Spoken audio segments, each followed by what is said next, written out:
G'day everyone, Trouble bringing you another Gemstone Legends Warhit video. I have been taken away from the game a little bit at the moment, so I've gone casual and I've joined my buddies over in Javahala.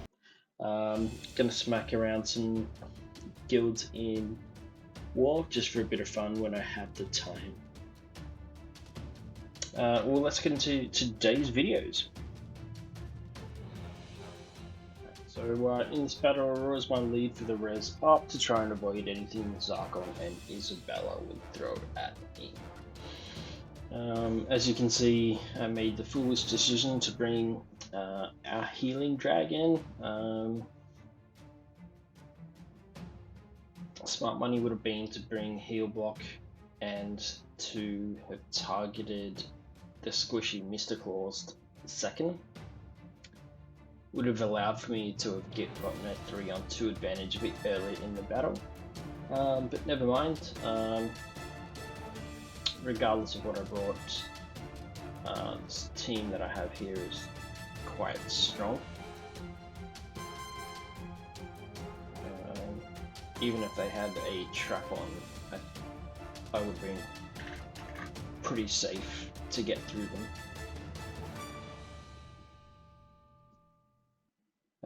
The Gaffers was quite tanky overall, but with having just one DPS dealer, this was always going to be a slow burn.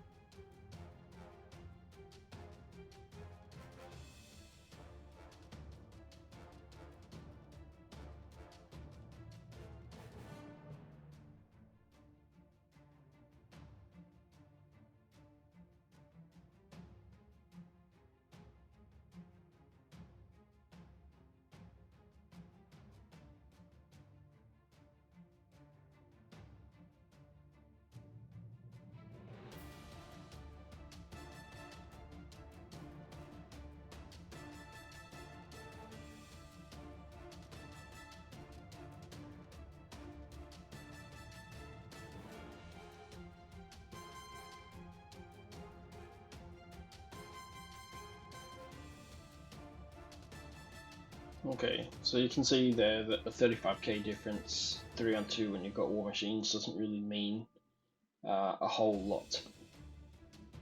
Heading into the second battle, got total color affinity. Taking out Gwen means that the only real threat is going to be from Cyril, and wow, against 3 green heroes. It's a bit of a laugh. I did take Cassio in for lead. This is obviously an error because Cassio's lead only works in arena. Should have been Gira for the increased health.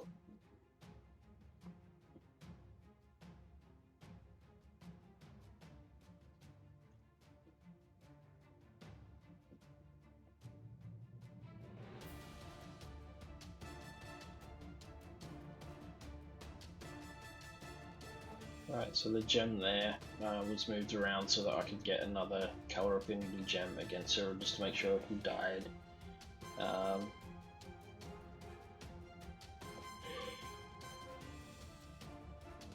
From here it's just a slow burn. The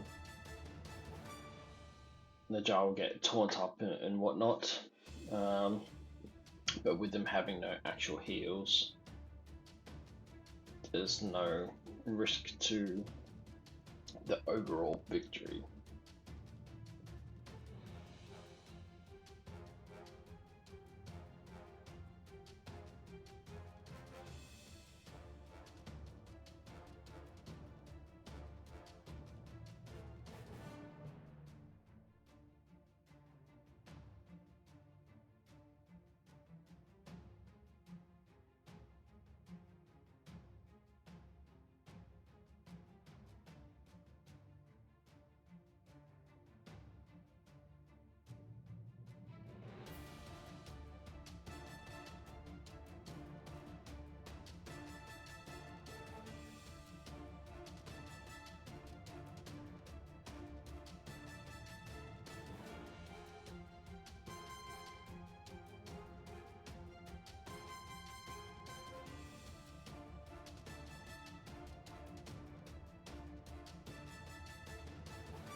Alright, so that one was a 37k difference. Again, War Machines make it easy. For this particular one, I wanted to test myself, see how I'd go with a 2-on-4 situation, knowing that once War Machines take out one hero, it'd be a 2-on-3 with having color affinity,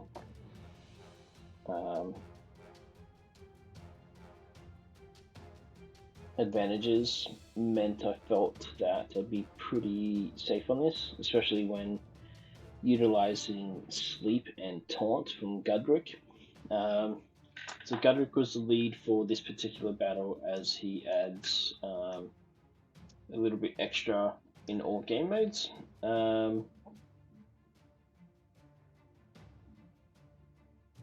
20% defense in all game modes.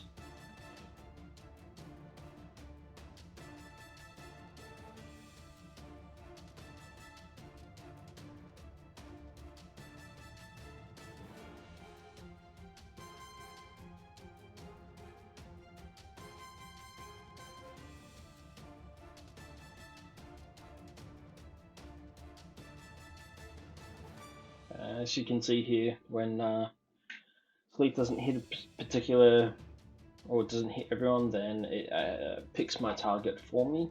And given that he is basically a third down on health, I wanted to keep hammering away on him. Kettra wouldn't do enough damage against my heroes, given that she is weak against them.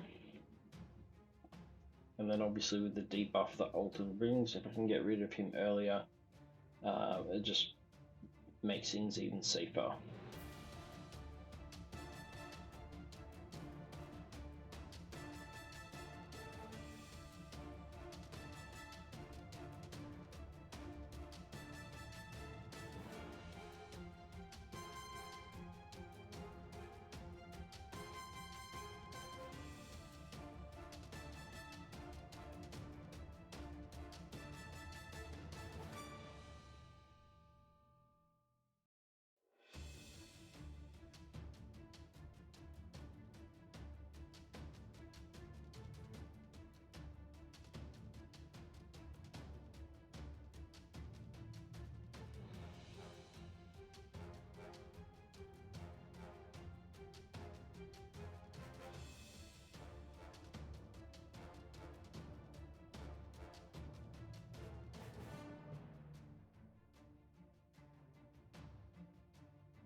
Right, so this one was roughly a 45,000 K difference in attack power there. Gudrick and Inyella bringing it home for the win.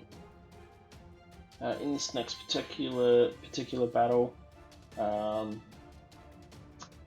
took in Han as a lead.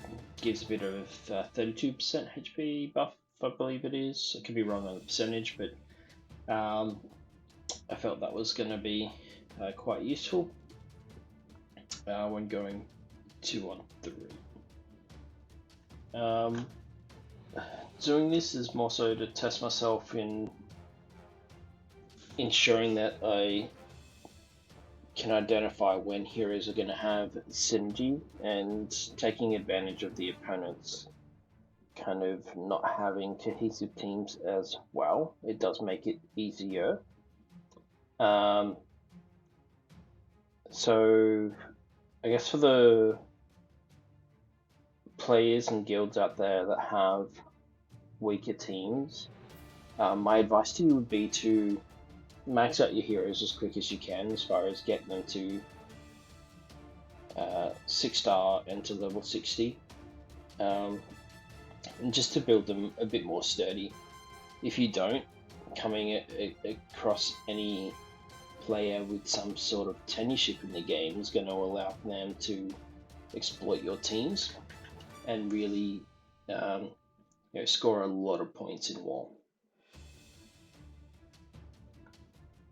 So that particular battle only had a 33k difference in attack power. For the next battle,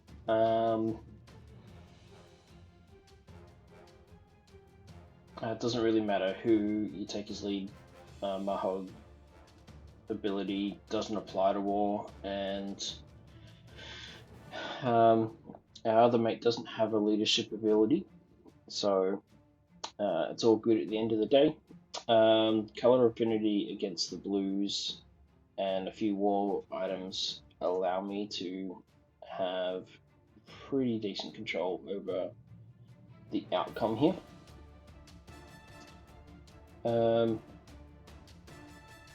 What's, I guess, going to be important when you do come across these particular battles is mana denial. So you can see there that I matched away the blues, even though I don't have blue heroes, and that was just to ensure that they couldn't get a proper swing at me, or at least delay that.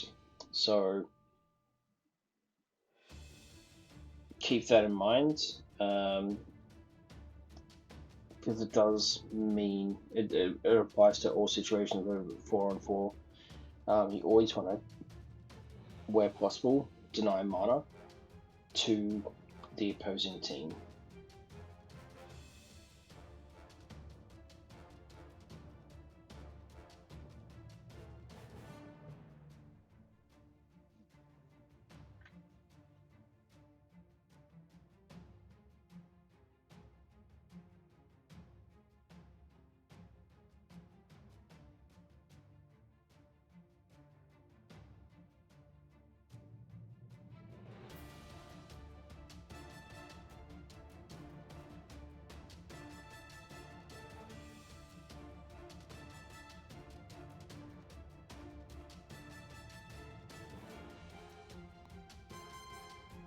So it was a 33,000 points different on the last one. Well, this one, Turid reses, so naturally she was going to be my target first in this. If I couldn't take her out with a swing from Zora, the plan would be to finish her off with War Machines.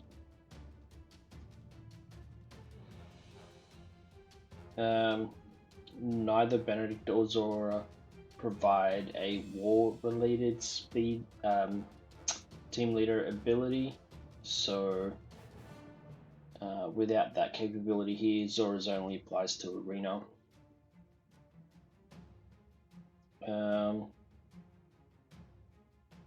Getting debuffed here by Altan and getting smacked hard from the blue guys was a consideration when choosing my team setup here, and that's why I've gone for a couple of yellow guys. There isn't a distinct advantage that Proton would have either. So long as he didn't freeze, then on 2 regular basis I felt as though I'd be able to pull out the win on this. I've had some battles where Proton's frozen me 3 times, and other times like this one he didn't get any off, so quite thankful for the times where he doesn't get anything off, and absolutely hate it when he does nothing but freeze you all day long.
There's about a 22k difference on that last fight. Going into the 7th fight, obviously swamped there, but I've got my most trusted team, Nefre and the Clauses, to take this one out. So wasn't concerned even though I saw the swamp. Taking out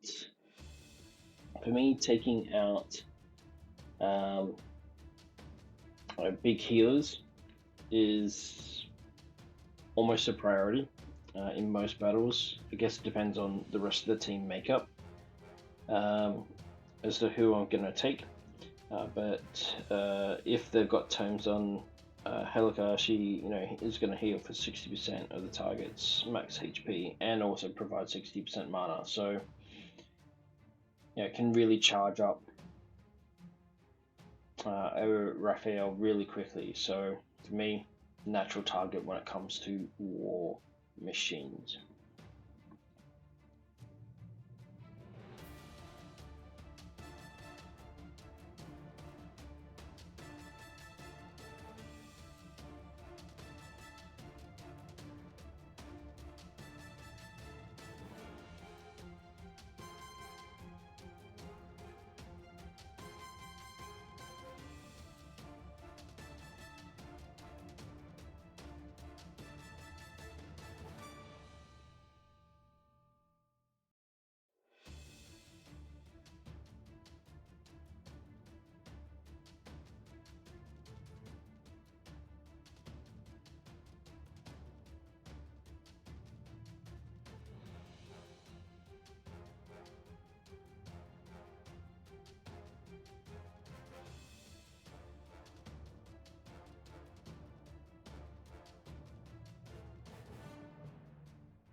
Okay, so 31k difference on that particular one. Going into the last battle I have to show you today, it's Umug for the HP lead for this one. My team isn't very well built or thought out for this. To be honest, the synergy is a little off. I was banking on them not being a fantastically built outfit to get away with the win. Yeah,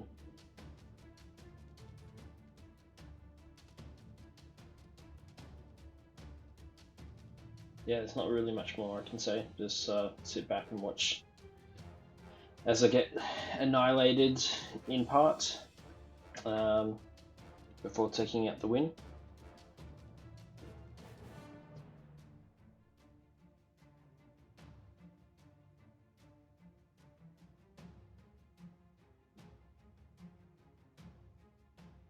Navarre I find interesting.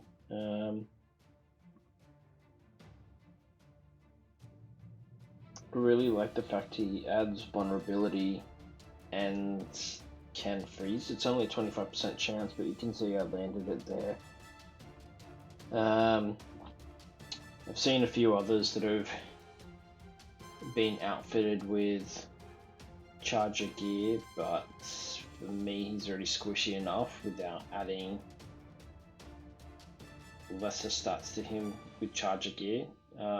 If you get ideal pieces, for me they'd be better off on a better hero, either a legendary or epic. I'm not sure that I would really put any emphasis on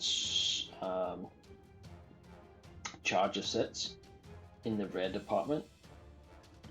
Having said that, yeah, could be a surprise for people in wars.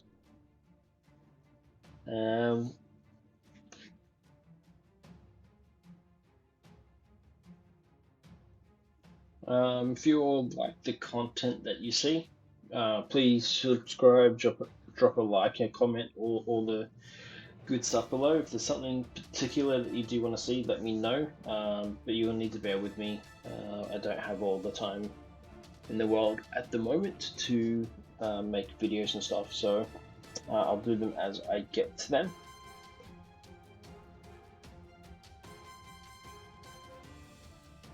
I am thinking of making just a short video on some of my favorite characters. If there's any particular heroes that you want me to, I guess, really unpack, then hit me up on Discord, and if I agree, I'll throw it into the video, and you can get my thoughts on your favorite heroes as well. That's it from me. Thanks for watching.